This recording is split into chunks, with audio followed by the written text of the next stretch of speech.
So, how often are the three of you in each other's presence? Houston is a big city, but then there's the Houston rap family, I'll call you. I'd say at least once a month, Yeah. just in general passing. But if there's an event or something hip hop culture based in the city, you'll more than likely see all three of us in the room at the same time. Yeah, yeah. I said Houston rap family. Is that what it is? Is that how you would characterize it? Absolutely. I look to Will as an OG, as an uncle, so to speak. I would say the same. Keke probably looks up to me in that same regard. And there's many rappers that look up to him in that regard. This is three generations of hip hop. This is first generation, 80s into the 90s. This is second generation, 90s into the 2000s. This is third generation, 2000 into the 2010s. But the legacy continues on. Yeah. Three different generations. I dare to say three different styles, but you all share this love for the genre. How deep rooted is that love and interconnected with H-Town? I think I would say, I heard him say before, I think we cherish, love, and respect our music and our culture probably more than any other city. A lot of my game, a lot of my upbringing comes from them three generations. These are a couple of guys that made me even think that I could even make this thing happen. So the admiration that I have for them is probably a little bit more than the more admiration that I have for other artists outside of this area. Willie D, you and the Ghetto Boys are the architects of Houston rap music. And you were able to break through at a time where I felt like East Coast rap and West Coast rap really dominated. What was it about the Ghetto Boys sound that was able to break through? It was H-Town. It was us being the underdogs. For a while, we were consumers. People in Houston were just buying records, and we were very supportive of everybody. As long as it was hot, we were on it. And at some point, we was like, we got something to say too. And so we started like chronicling our experiences, our Southern experiences, in particular, but our Houston experiences. Like we wasn't familiar with subways. We wasn't familiar with gangs and things like that. We didn't do that. So we talked about the things that we did know, that we did do. Like we know slabs, we know rap battles. We know how to battle, we know style, so there's a lot of things that's involved in our culture, that we do here that other people don't do. So it's unique to our culture. That's why somebody like a K Reno can go to Finland and sell out an arena that has, more like a venue that has 2,000 people in it. And in certain other places, he may not be that well known, but if you go to Finland, K Reno is a big deal. Do you think outsiders, people outside of Houston, obviously they bought into the music literally, right? I mean, platinum selling albums.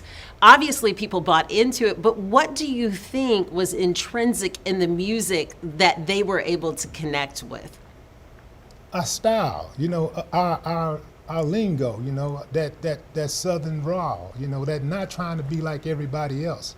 Like we embraced, our accent. Like we had a chip on our shoulder. Like what makes, these other guys think that they're better than us just because they're from a different region? Like we all know struggle, like struggle is universal, love is universal, betrayal is universal. So we had these same experiences. It's just that, our experiences were a little bit more regional, specific to our region. And so, so we spoke to that.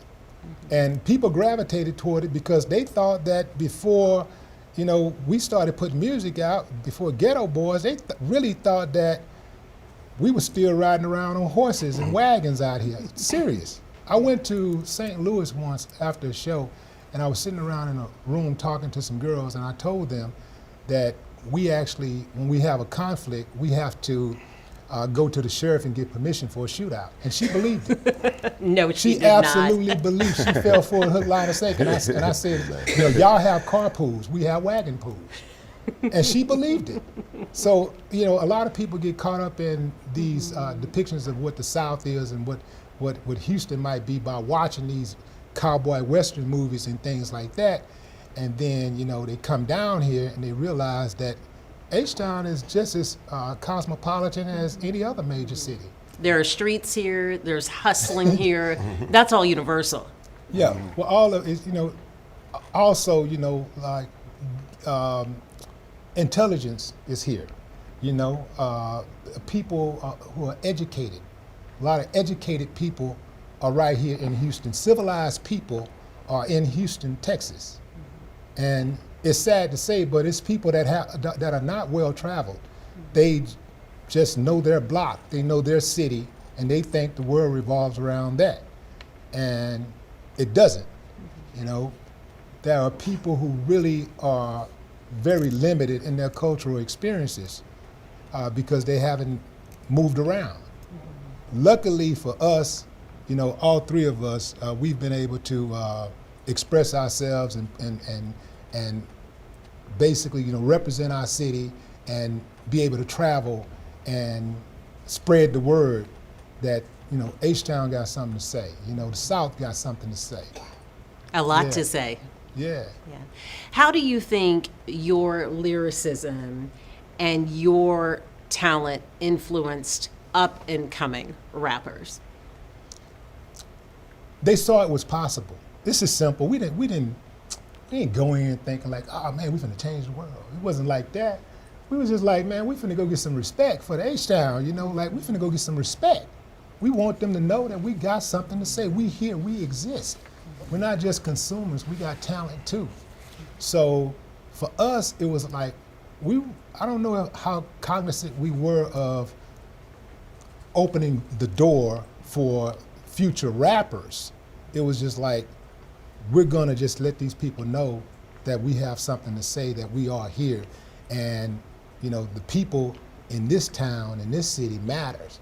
People in the South matters. Like we're not just a bunch of country bumpkins, you know, like the same thing that goes on in these other cities, much of the same thing that goes on in these other cities go on in the South also. And so everybody, you know, everybody here is that are not black, you know, that are white, is not like on some KKK type stuff either. You know, like some people, they think of the South and they think, oh, Texas, oh man, Mr. Hot Wheels they gonna come for me. Like, nah, it's not like that. It's not like that for everybody. Now, some people have that type of attitude, but you know, a lot of what you get is the energy that you put out. Yeah. It gave a portrait of what Houston was, who was Houston. And when I say Houston, I mean a greater extension, of course, talking about the South and going all the way to Port Arthur, Texas, and to Beaumont, and so many of those artists who came from those areas and then came here to Houston and really just bought into that sound and growing it. Well, you know, we had all, not to cut you off, Mia, but we had all been fans of the culture. We had all actively been buying music, listening to music. Some of us were, you know, practicing DJs and MCs in our bedrooms and in our schoolyards and whatnot. But once Rap-A-Lot Records, which was based in Houston, started to release music with artists that were from Houston, who talked the way people in your neighborhood talk, who talked about streets that you'd driven down before, right? Talked about neighborhoods and parks that you were familiar with. Then it started to hit different. You started to see that people were not just actively participating in the culture, but they were now contributing to the culture. And if this person from that side of town that grew up on that street could do it, why can't I do it? Why can't I be a part of it and be in a position to contribute as well? So seeing an example of someone from where you're from actively doing what it is you aspire to do really changes the way you even frame an entry point into these type of opportunities and experiences. You know, if I hadn't seen Willie D actually releasing music and seeing people around the country respond to it and receive it, I may not have had that confidence so early in me being an artist to even give it a shot. But seeing that somebody else could do it from where we were from made us be like, oh yeah, we could do it too. We just got to make sure we making music that's up to par like they are. Yeah. I know we talked about 3 different generations and 3 different sounds. There really was, I feel like, a shift in lyrics and style that really embraced Houston's pastime. And Keke, you mentioned it, the slab culture, right? Talk to us about the slab culture and how that gave so much to present musically to an audience in the ears. Well, I would say the slab culture is very important to what we do because we idolize those street stars before we was able to idolize real rap stars. Like being from Houston and being from Texas, I value these particular rappers and these particular street stars before I could even think that I was gonna be popular in New York or anything like that. So the slab is something that I deeply rooted into my game because I was raised by these particular people. And these are the people that showed me the pictures and the portraits of the ghetto that I wanted to talk about. So when I done my first album, I named it Don't Mess with Texas because Texas was the most important thing to me after Houston. After the neighborhood and the screw tapes and then the city, the next most important thing to me was Texas, not how the people felt outside of it, not how the people felt in California. If I could get the approval from the Ghetto Boys, from UGK, from DJ Screw to be one of these people to represent the city, that was much, much more important. So my whole game was about the slab and what we do and all that because these were the most important things. I wasn't from the subways and the Timberlands and the boots, so I didn't know how to explain it to you. All I knew was visions and portraits of cars and elbows and trunks and red and all that. So that was all I was able to explain to you. And sticking to that, I believe is why I'm still able to be relevant to today because these people that I built my career off through that, these are real. That's another thing about Houston and our Texas and our culture. We have real, true, powerful fans that stick through. Like that's why our OGs and our people, we still book to the limit and we still doing the Texas because our fans are still from a buying culture of supporting what we do. And the slab is a big part of that.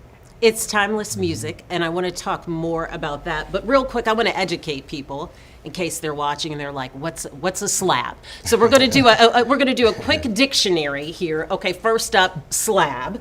If someone can quickly define it, whoever's. First of all, the slab is not a car. The slab is the concrete. We were supposed to hold slab. You were supposed to come down slab. We're gonna wreck the slab. You're gonna hurt the slab. As this particular term grew into the youngsters, now I'm victim of both because if I'm explaining to the youngsters, I will call a car a slab. But if I'm talking in OG terms and we talking in terms of you need to get the history of it, the slab is not a car. It's the concrete. It's Martin Luther King. It's Dewson Park. It's wherever you're going to. It's the Kappa Beach Party. It's the slab. We want a whole slab. Now, as time progressed, now you're talking about bumper kits and grills and elbows and all that, and that's a slab too for the people who represent it in today's terms. Mm-hmm.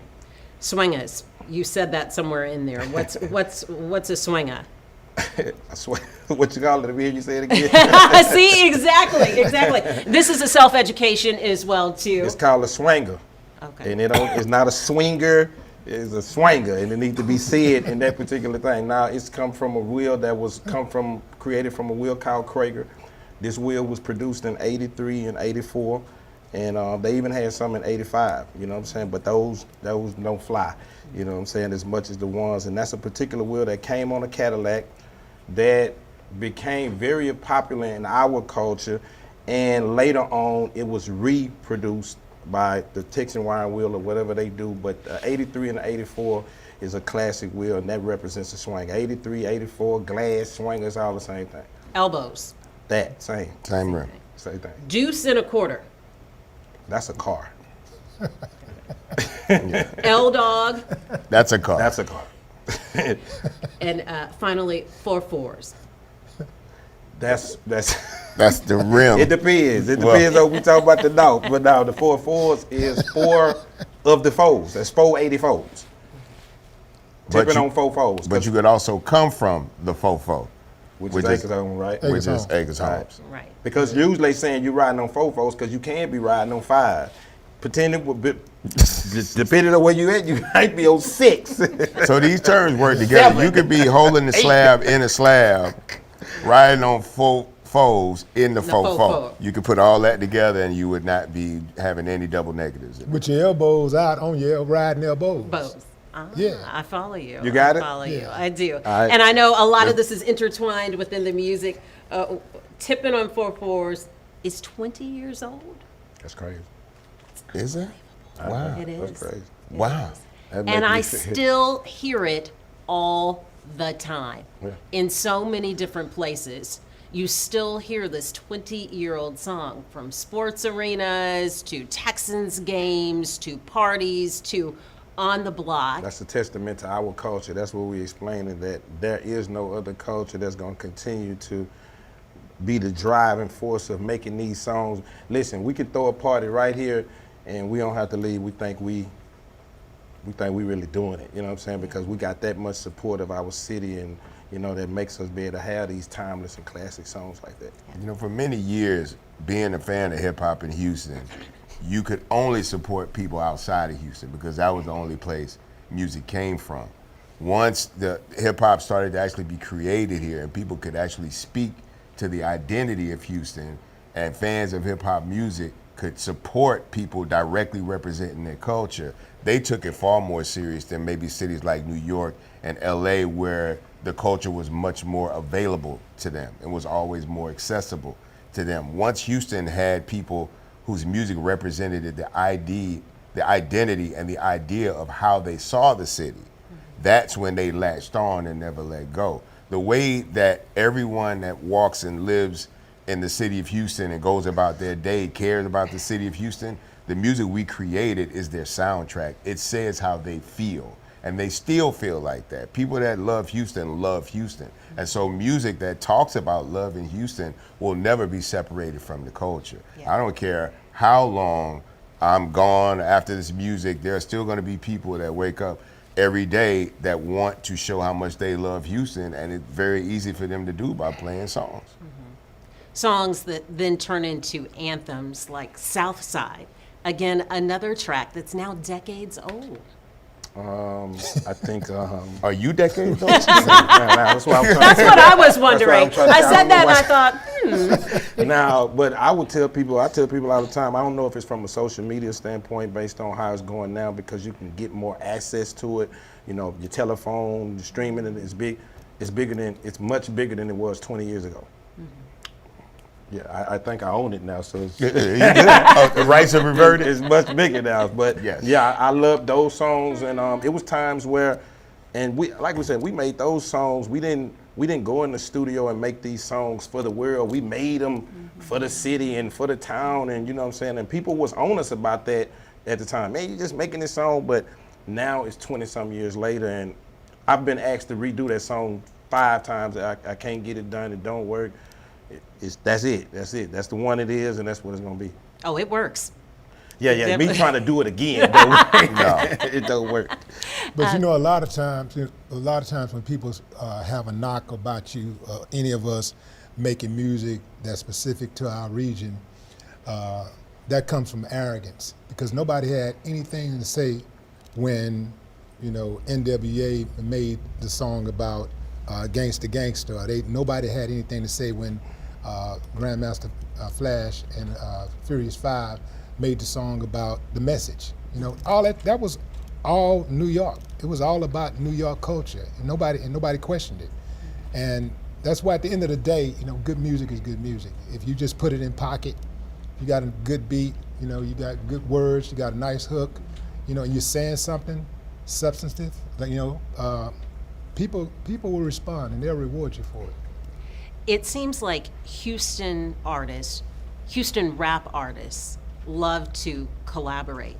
Almost seems like more than any of these other meccas for rap music. The Third Coast has no problem collaborating and doing songs together, am I right? No, because we all actually genuinely like each other. You know, we see each other, you know, very often. I go to a lot of cities. LA rappers don't necessarily see each other because there's a lot of different street structure that divides that city. New York people, artists don't typically see each other in great numbers because of that divide as well. But Houston is the biggest small city in America. We typically Houston is the only city where you will probably see some of the most famous artists or celebrities in your city in the grocery store, at a restaurant. Like you'll never see somebody in New York shopping at a grocery store or anything like that. We're at one with the city. We don't feel separated like that from the people of Houston. We all look at ourselves as Houstonians because we share so many common bonds. When the Texans are winning, I'm just as excited as any other fan. When the Astros go to the World Series, I'm just as excited as any other fan. I don't go as an artist, I go as a fan. If people choose to look at me as that, then so be it. But when somebody hit a home run, we all high-five it. You know what I'm saying? There's a different level of unity that this city provides to us as entertainers that other cities just can't afford to the people that represent them. And we don't take that for granted. So we constantly give back to the city, and they reciprocate. So the bond it's not about the bond breaking, it's a cycle that we're constantly tied in with this city. You can't separate us from it no more. And the city wants us to be the soundtrack to victory, to success, to progress, to diversity, to the growth of the city of Houston. They want us to be the soundtrack to that. Fans love the love among Houston's rap community, I think, too. Because they see us together all the time. Somebody drops an album, we at the release party, somebody shoot a video, we in the background, somebody make a video about a car, they gonna call Paul. Paul gonna pull up in his car. They gonna call Keke. Keke gonna pull up in his car. This is how things are done. Yeah, we actually socialize with each other in this city, and we don't have to be doing music together to see each other, to chill together. If I go to Astros game, I know I'm gonna see him. You know what I'm saying? We going to football, I know I'm gonna see him. You already anticipate these things. Hey, you going, what jersey you wearing? I don't want to wear. You know what I'm saying? We socialize, like, legitimately. It does not have to be for promotion, for marketing, for branding or anything. But if we need each other for that, we're always available to each other. I think we blessed in that particular area, and we see favor in that. And I was just telling somebody that the other day, a lot of this camaraderie that we got, and you see us together, we've been through all the storms for the city, though. We lost all the deals, we had the criticism, the ridicule, and such. And now it's 20, 30 years later, we getting to go to the Texan game, and we getting to perform at the rodeo. These is favor ain't fair, the accolades and the work that we put in for all these years. So a lot of youngsters see us sometimes, and they be like, man, they getting all, now we not getting all the fruits, we getting all everything, all the work that we put in and all the time that I've been representing this city and getting told no and kicked down and saying it ain't it for much, much longer than you've been outside saying that you represent it. So some of the favor and stuff that we getting it's so easy for me to want to do a song with Bun or Beat King or DJ Chose instead of wanting to do it with somebody out of town, because I really get to see this person and me genuinely ask him and getting it really means something to me. So the love that we get also is a testament to the commitment that a lot of the people who work behind the scenes for these organizations. Bun mentioned the Astros and the Texans.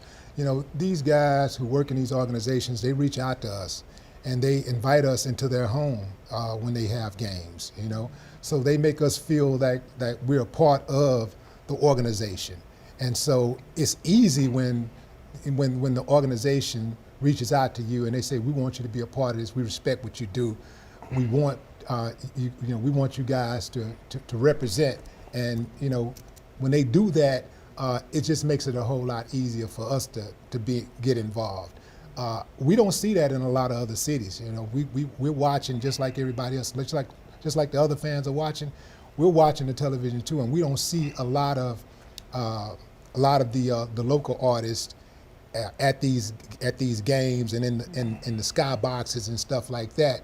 And I don't know what the reason is behind it, but they just don't have that connection that we have, with our people that run the organizations here.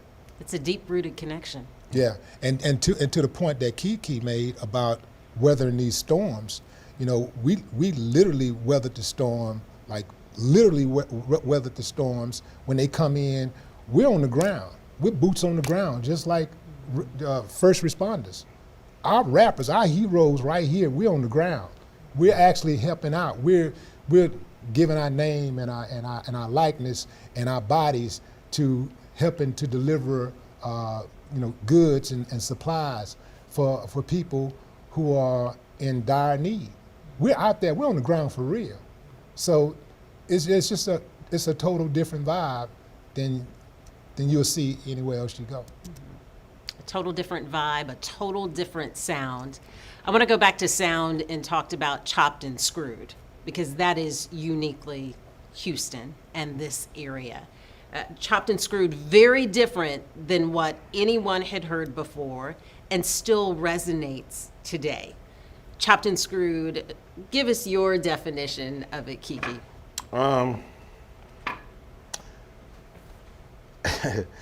Well, the thing about it is, it was a time where, in my younger life, where I had become so consumed with it that I didn't hear nothing else. Everything that I really basically heard new, it was Chopped and Screwed. My first big song is from a Chopped and Screwed album on his beat, on Pocket Full of Stones. So we had got so wrapped up into it. So the thing about it, when it first started, we were all a little bit confused about it, you know what I'm saying, as far as, hearing it, what it's doing, the double. But as time progressed with it, we started to get more and more used to it, and it just took off. It took off bigger than we ever thought it would be.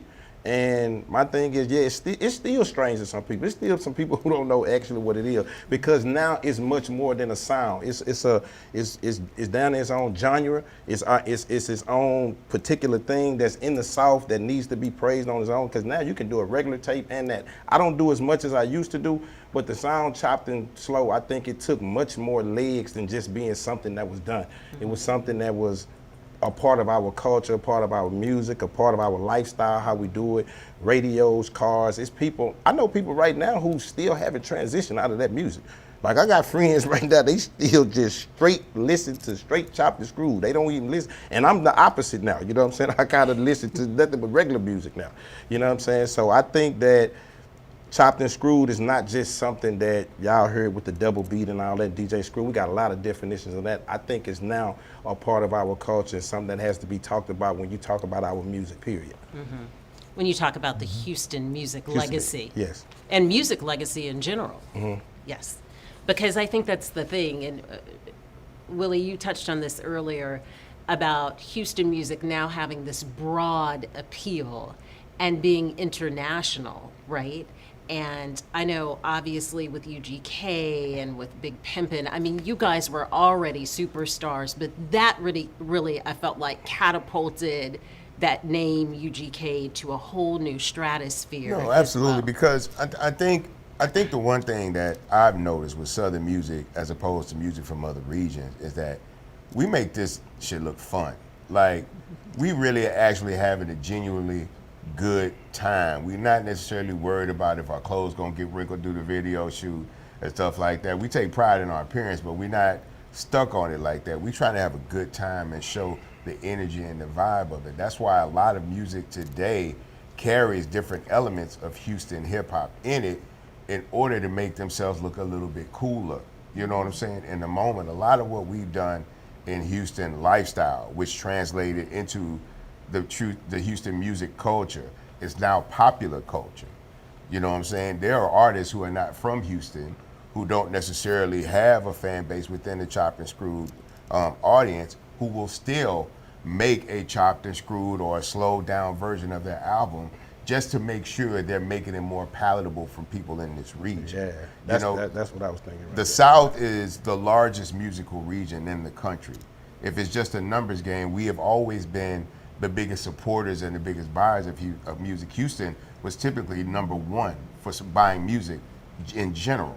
So once we decided to stop just buying music and start making music, well, we didn't have to buy music from other places. And then once DJ Screw created something that separated us from everything else that was being done musically anywhere else, now we have this signature sound that we can attach to the lifestyle and the culture.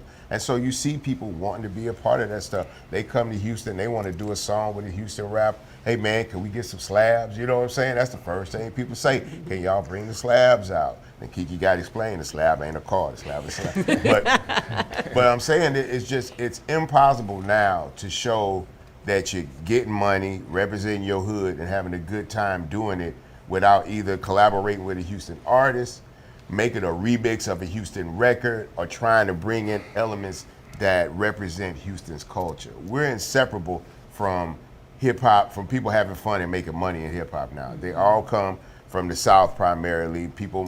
All the biggest records in hip hop now have a lot of Southern culture in the music and Southern sound in it, and that's predominantly the Houston sound. It's Grammy season, and I have to ask, with all this talk about music, what are 3 rap icons like yourself listening to? Oh, wow. That's a good question. Right now, obviously, the big dogs in the game, obviously the Drake album was amazing this year, but also the Killer Mike album was an extremely well-produced and well-written and executed album. But that being said, I'm not just into hip-hop. I'm a big fan of Jelly Roll. Jelly Roll comes from hip-hop culture out of Tennessee. I knew him for many years, being associated with Haystack and different artists representing Tennessee, and now he's out here with his own signature sound, but looking like a rapper, acting like a rapper, moving like a rapper, but it's just country music and these beautiful vocals coming out. You know what I'm saying? He's just as much a part of hip-hop as he is a part of country culture, which is something that you start to see a lot more because we come from this Southern lifestyle, and this cowboy aesthetic is a huge part of Southern identity. And so I'm excited not just to see rappers that are excelling in rap, but rappers that are transcending into other spaces as well. I'm actually kind of listening to me. I'm working on an album. I am. I like that. I be listening to so you you're too, listening though. to me. I'm working on this album, so I'm listening to it over and over and over, really wearing myself out, overthinking, you know what I'm saying? But I'm listening to me, but I'm an R&B guy too. I'm kind of always dipping over there a little bit. And then when I get over there, I got younger kids. My kids young, so they have me on the Gunners and all that. I'm on all that. I'm on a little bit of the youngsters, and then I do a little R&B, then I do me. So I'm a little mixture of it. Yeah. My kids, when they get in the car, they Bluetooth automatically. They don't want me touching the radio. I can't control nothing. They take complete over. So I'm forced into some of this, what's happening. I'm on a little Meek Mill and Rick Ross too. And you find yourself jamming it though, I take it, right? Yeah, I love what it. the kids are listening to. Yeah, I love it. Yeah, actually. yeah. Is the new album, new music, is it going to stay true to you, or are you sampling and experimenting? My goal with each album is to make sure that my fans are excited about listening to me again. So when I do this music, I try to make sure I put an effort into it and put into a little bit. I try to mix it up a little bit. It ain't just all old Keke. That's how I'm able to still have an opportunity to do it now. So I kind of mix it up. I kind of make sure I stay true to myself so my fans excited. And then I go out the box a little bit. I had songs with Toby, me, Bun. I might do something a little different each time, but the goal is to make sure when I say I'm doing another album at this particular stage in my career, that my fans are just excited about hearing about it as the last one. That's the goal. Willie D, what are you listening to? Prince. Prince. Yeah. Prince, Michael Jackson, Stevie Wonder, Classics. Sam Cooke. Oh, yeah. Yeah, I like Police. Yeah. And stuff like nostalgic that. sound. Yeah, like I just, I don't really want to sound like an old head, but that music was just so good. The writers were so good. The R&B was so wholesome. It was good stuff, had some suggestiveness about it. It was not so blunt. So blunt and raw. I'm cool with blunt rap. You are? But I don't like. Yeah, I'm kind of cool with that. But I want my R&B to be a little bit more sensual. And so I like what those artists did, what those heroes, those musical heroes did. Back in the Gap. I really appreciate the George Clintons, who by the way, congratulations, just got his star on the Walk of Fame. Wow. Yeah. That's great. Well deserved. Absolutely. Deserved. That's great. Yeah. Since we are surrounded by albums, anyone listen to vinyl at home in your downtime? Maybe at the studio, I don't know. I have the vinyl player. Somebody bought it for me, Yeah. and every once in a while I try to make sure, but I'm not tapped in. That telephone is paused, and you know, it's right there. Yeah, so that's it. But the vinyl, I think I try to always make sure that I keep something, because I always try to explain to my kids I'm from all areas of the game: vinyl, cassette, CD, streaming. What else y'all got? An NFT, something following, whatever you got. I'm down with it. Unfungible token music, I love it. I'm down with it. So I don't get to listen to it as much as I need to, but it's still a part of my game, though. I dabbled in it during COVID. Started running out of things to do. Sitting in the house all day, and we had a record player. We had some records, so we just started playing it, and then that turned into doing little small DJ sets on Instagram, just to stay sane. I think in the moment, just not get down and stuck in a rut. You know what I'm saying, with the uncertainty of what the future was going to bring back then. But I'm by no means a DJ. Like, I can't get in the booth and do it like that. They have one here. Most of the vinyl I have now are like collector's items. Yeah. You know what I'm saying? Part of like the merch package. Gotcha. I'll end with this. And now I feel better, Keke, because I was like, I don't know, is Keke old enough to have owned an album? Tell me each, if you can remember, the first album that you bought. Oh man, that's good. The first record I bought was Ring My Bell. When I was a kid, I didn't really know what that meant at the time. You were running around singing it, weren't you? Ring My Bell. And I bought it, but my brother would play it all the time. And my brother was gay, and I didn't understand that Ring My Bell was kind of like a little anthem or whatever. And I'm just sitting around that. It just was good music to me. But obviously, it meant two different things to two different people in the room. But the first album, like the first money I ever spent on an album, was The Adventures of Slick Rick. I got that for Christmas. My mom gave me $20 and took me to Ted's record shop in Port Arthur, and I bought it. And she was like, let me hear the music. And the first song on that album is called Treat 'Em Like a Prostitute. And so it didn't go over well with her, with that being the first rap song she ever heard. And then when I started trying to do music and she asked me to hear my music, the first song is Cocaine in the Back of the Ride. And the first words on that is Pimp C. So what the F is up? And again, it did not go over well with my very Christian mother. My first record, I don't think I ever got a record, but the first record that I kind of was a part of, my sister had a record. She had Thriller, you know what I'm saying, with the Open It Up with Michael Jackson with the white on. And listen, I used to stand I couldn't touch it. You know, she's 6, 7 years older than me. I can't touch it, but I used to be able to look at it, and it's on the wall, and this was when the first posters on the wall. So that's the first actual vinyl that I seen in my house, you know what I'm saying? It was Thriller with Michael Jackson on it. That's probably the only one I ever had. I didn't even really get my own vinyl until I redid Don't Mess with Texas when I got older. By the time I got to rolling with music, the cassettes was rolling. Yeah. Music had moved on. All right, Willie D, your first album. Stevie Wonder, Intervisions. Still jamming that now. Absolutely.